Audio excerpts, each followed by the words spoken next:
Hi guys, welcome to the Photography Show 2021. My name's Bradbury. I work as a portrait and commercial photographer based in Stockport, and today, alongside Pixel or Essential Photo, we're going to be making a mess in my studio. Okay, what we're actually going to be doing is doing a water splash image with coloured water like we can see here. Now, what we'll do, we'll take a quick run around the setup, explain how I'm approaching this, how I'm achieving this, and then we'll do a live shot during the video. I will need to make the studio dark, as in no lights whatsoever, to be able to do this, which I'll explain shortly. Right, let's take a look. Okay guys, let's have a quick look at the setup. Let me explain this mess here.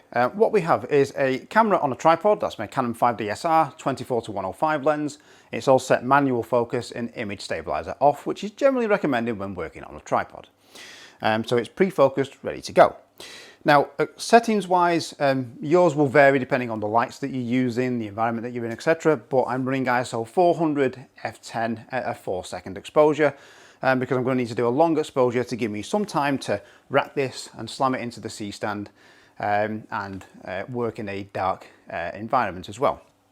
So, the rest of the setup here, we have a couple of workhorses with some white acrylic sheets laid on top. And basically that just allows this top sheet here to slide along on top of the bottom one, and then I can direct it towards that C-stand, impacting it and triggering the flash. There we go, via the sound trigger.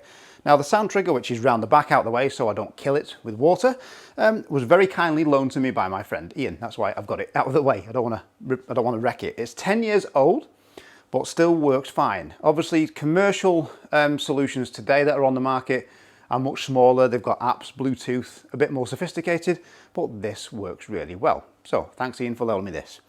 The wine glasses are stuck down by double-sided sticky tape. Once you've done one run and you've got a load of water already pooled, it gets under the base of the glasses, so adhesion suffers. You might get two, chances are just one before you send a glass flying into a wall. So we're only going to do one shot in a moment.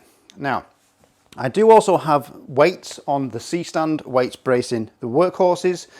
And for the lighting setup, around here, we have a sheet of diffusion roll, just to diffuse that light a little further.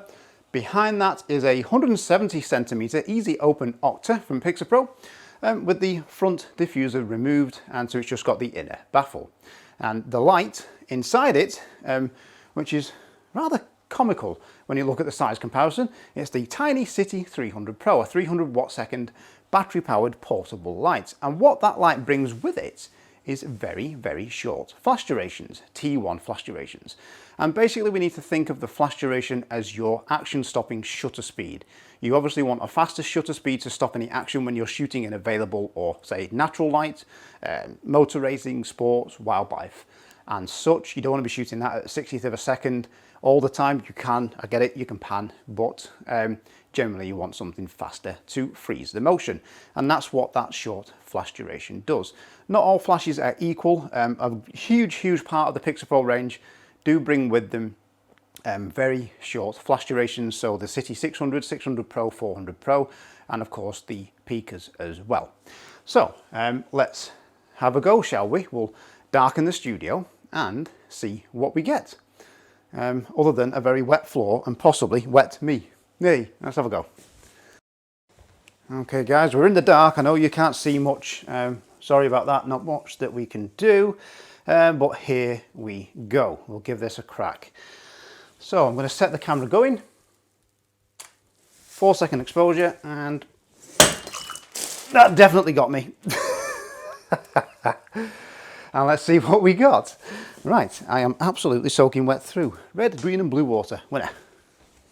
Do you know what? I think that might have even worked better than the first one. Go figure. Here's the aftermath and the mess, hence having a sheet down. It's worth making sure you've got things like any electronics, extension leads out of the way. This is the great thing about having a battery powered light. It's on a stand behind the Nocta, well out of the way of any water. I've put the sound trigger behind there as well. Just make sure there's nothing nearby that water could interfere with, that's electrical, that could risk causing damage or any other problems as well. So hopefully that was informative. If you've got any questions, please hit me up via Instagram, email, what have you. Please enjoy the rest of the show. We've got some great content coming from friends of mine at Pixapro as well, and the Pixapro team, and of course many other great talks and other great content from other people who are speaking or demoing at the show as well.